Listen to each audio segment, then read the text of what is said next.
Hey everybody, and welcome back to another Max Velocity weather forecast. And in today's forecast, we'll be talking about a sneaky storm that'll be impacting the United States as we head later into this week. It'll change our weather a little bit here across the United States. We'll also be discussing a big change to our weather pattern that will likely happen before October's over. It'll increase the risk for severe weather across the United States. I'll be giving you the latest breakdown on everything that you need to know in this forecast. But let's begin with what's happening across the country today, and we're going to begin with the east coast of the United States. Not really a whole lot of activities happening here, but one big thing that stands out to me is the amount of cloud cover that we have over here. There's really not a whole lot of rain that's happening. There might be some passing showers. We've actually had some snow in the higher elevation of North Carolina this morning, and that's because of a huge low pressure system that has been kind of sitting over here, especially in the upper levels. That's bringing a very strong northerly wind down into areas like the southeast United States, including Florida, South Carolina, Georgia, Alabama. Everybody's feeling it, and actually this weather is going to even get colder by the time Wednesday morning rolls around. We could drop into the 40s across a large chunk of Florida, so it's actually going to get pretty chilly for a lot of those areas. And yes, 40 degrees is chilly for Florida. I had goosebumps outside here in Florida with the temperature around 68 degrees. It gets pretty cold, at least for Florida standards. Back over in the Great Plains, not a whole lot of activity happening here. This is where we're beginning to notice a ridge start to fill in. Very strong northerly wind in the jet stream as well, so there is a little bit of cloud cover coming out of this low pressure system. Jet stream looks a little bit like this. We have our high pressure system in the southwest United States, so in the four corner states. That's keeping those areas warm and dry, and that will start to linger a bit more to the east as we head later into this week, and that'll start to bring those temperatures from the 60s for high temperatures in parts of Texas into the 80s and as well as 90s, so that warmer weather will be returning here pretty soon. And one thing I wanted to point out on the upper level water vapor is that we actually have a fairly definitive dry slot that's ongoing across parts of Florida.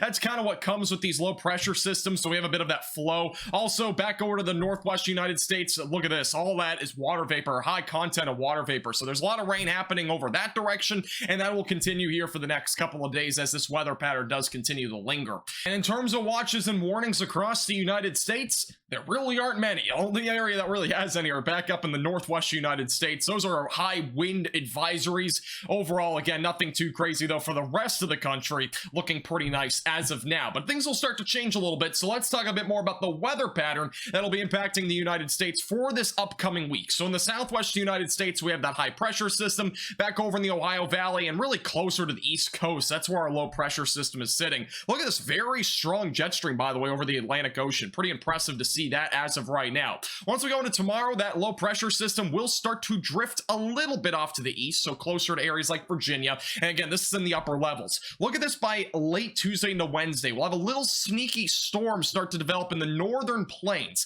And what this will do is move toward the Midwest. And this is actually going to be an Alberta Clipper. We see this a lot more in the fall and winter. And this will actually bring some rainfall to areas in the Midwest. We'll talk about more specifics on that here in just a second. And then back down in the southwest United States, that's where there's a high pressure system there. That's keeping areas drier and warmer. Once we go into Thursday into Friday, this jet stream will dip pretty substantially, but it's really not going to bring nearly as much of a cool down as what we've seen or at least been accustomed to from the one that we're seeing right now. The low pressure system will actually be way up here to the north, at least where that's the lowest pressure. Back over to the west, that's where our high pressure system will be sitting in the four corner states, and the temperatures will begin to increase in the southern plains because that high pressure system will begin to drift into Texas as we go closer to Friday into Saturday. Those 80s and 90s will make a return for those areas. Once we go into Sunday into Monday, things become a little bit less active, but once we get closer to mid next week, that's when I think we start to see an increase of activity when it comes to severe weather and more of these storms going over the Rocky Mountains, a low pressure system being resembled by the European model. I think this can become a bit more common as we head to the later half year of October and as well as into November. I think we're going to start to see some more severe weather events start to ramp up and even perhaps some snowstorms maybe starting to come into picture as we go closer to mid to late November.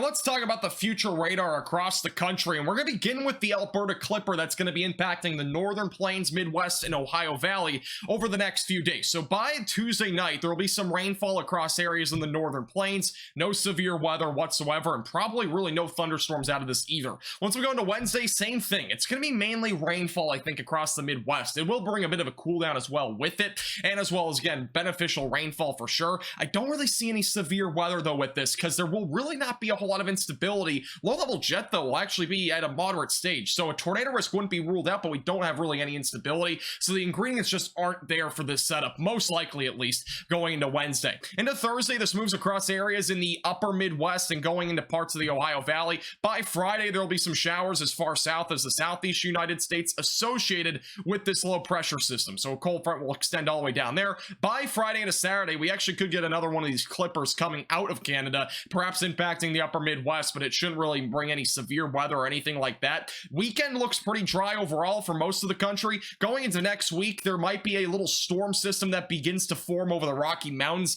These ones are very commonly known for significant severe weather events, at least during this time of the year, so this might be something to watch out for going into maybe next week. But again, this is a big question mark on where it'll happen, how intense will it be, and will this even happen? Those are all three big questions that we just don't know the answers to, since it is so far out. I mean, we're talking 7, 8, 9 days out from now. So again, stay tuned. We'll keep you posted with the latest. As of right now, it's something to watch for, but it's definitely nothing to be panicking about. In terms of the low-level jet, I wanted to mention this because this will be with this Alberta Clipper. The low-level jet will actually be around 35, 45 knots across parts of the Midwest. That is really capable of at least a low-end tornado risk. Here's the big issue, though. The instability. You will really notice this is by Wednesday night. There is absolutely no instability near this low-pressure system. None whatsoever. We just don't have any. It's, again, not a very prime setup for severe weather. And even going into Thursday afternoon, the only instability that you can even pick out here would be a very small sliver back up in Ohio, Michigan, and as well as Indiana. But again, it's really not much. And then back over in the Mississippi Valley,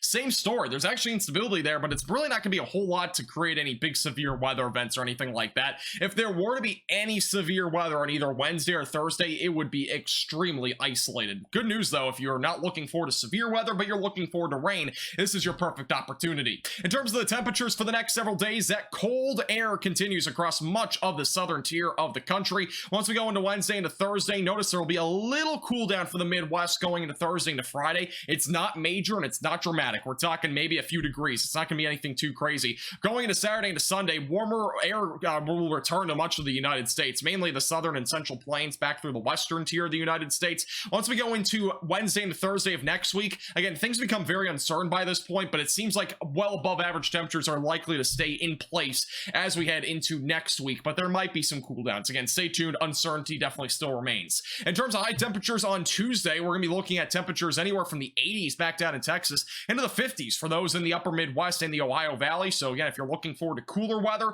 the pick of the week really will be Tuesday morning as well as Wednesday morning, because look at Wednesday morning, low temperatures could dip into the upper 30s across parts of Virginia and North Carolina. Notice again, 40s will dive into the parts of Florida and as well as 40s into the Northeast. Actually, New York City will be warmer than Tallahassee, Florida going into Wednesday morning. Fun fact. In terms of the temperatures from Sunday of this upcoming weekend until Thursday of the following week, we are looking at a high likelihood of above average temperatures for much of the Great Plains and the Midwest. And then also for the precipitation, it will likely be above average for the western tier and as well as the Great Plains. So again, anywhere in those areas, well above average precipitation, very possible across parts of the Rocky Mountains. And then well below average precipitation looks likely, especially across the Mid-Atlantic region for next week. Thank you so much for watching. Make sure to like the button down below and subscribe if you've not already.